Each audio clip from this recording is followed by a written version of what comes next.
اعوذ باللہ من الشیطان الرجیم بسم اللہ الرحمن الرحیم۔ عورتوں میں حیض کی ابتدا کیسے ہوئی؟ کیا یہ لڑکیوں کے لیے سزا ہے؟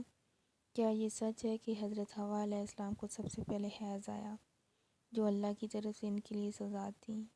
کیا حیض کی ابتدا بنی اسرائیل سے ہوئی؟ کیا بنی اسرائیل سے پہلے عورتیں حیض سے پاک تھیں؟ حضرت عبدالرزاق اور حضرت عبداللہ بن مسعود رضی اللہ تعالیٰ عنہ اور حضرت اسماء بن ابو بکر سے روایت نقل کی گئی ہے کہ بنی اسرائیل کی عورتوں کو یہ اجازت تھی کہ وہ بھی مردوں کے ساتھ مسجد میں جا کے نماز پڑھا کرتی تھیں۔ مردوں اور عورتوں کے درمیان ایک پردہ ہوتا تھا۔ پھر ایک دن ایک لڑکی اپنی ایڑیاں اٹھا کر مردوں میں اپنے یار کو دیکھنے لگی۔ پھر اس نے یہ روزانہ کا معمول بنا لیا۔ اس کی دیکھا دیکھی سب عورتیں اپنی مسجد میں آتیں، پھر ایڑیاں اٹھا کر پردے کے اوپر سے غیر مردوں سے تانگ جھانک میں لگ جاتی۔ چنانچہ ان کو مسجد میں جانے سے ایسا روکا گیا کہ ان پر حیض مسلط کر دیا گیا۔ اب کچھ لوگ اس روایت سے یہ سبق لیتے ہیں کہ حیض کی ابتدا ہی بنی اسرائیل سے ہوئی، جو کہ غلط ہے، کیونکہ مفسرین اس روایت کی تفسیر میں لکھتے ہیں کہ یہ حیض عام نہیں تھا، بلکہ بنی اسرائیل کی عورتوں کو مسجد نے گناہ کرنے کی اللہ پاک نے ایسی سزا دی کہ 4 مہینے تک مسلسل صبح و شام عورتیں حیض کی کیفیت میں رہیں اور مسجد میں آنا بند کر دیا۔ پھر جب اللہ پاک نے ان کی توبہ قبول کی تو یہ عذاب ان پر سے ختم ہوا۔ صحیح حدیث مبارکہ سے یہ بات ثابت ہے، عورتوں میں حیض کی ابتدا روز اول سے ہے۔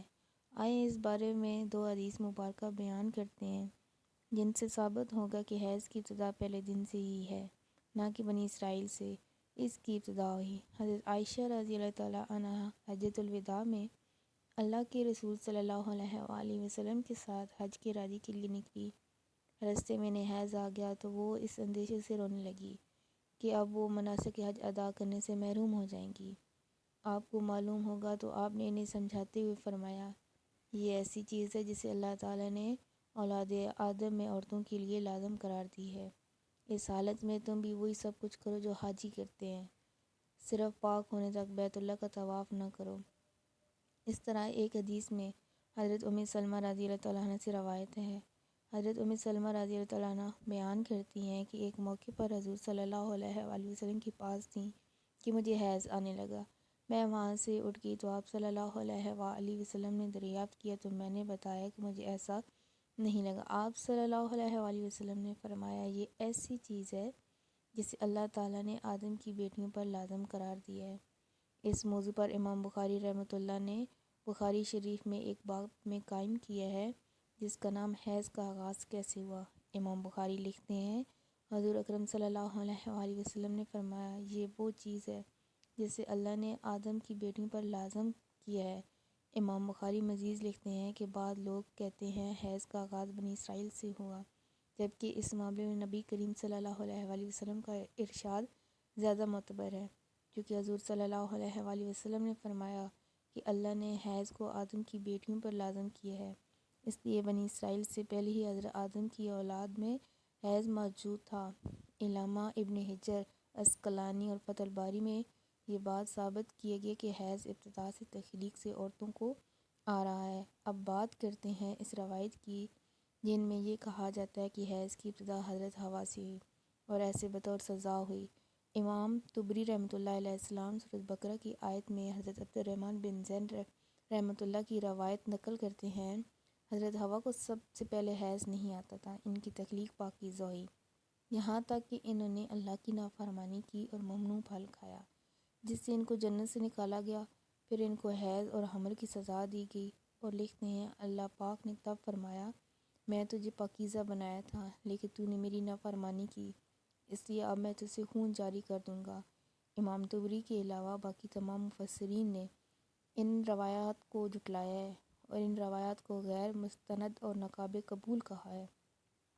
دراصل ایک طبیعیاتی مضر ہے جس سے ہر ماں عورت بلاغت سے سنجاز تک دوچار رہتی ہے، اس کو صحت کی علامت سمجھا جاتا ہے۔ اس حیض کی خون سے ہی بچے کی پرورش کی جاتی ہے، یہ اللہ پاک کا نظام ہے۔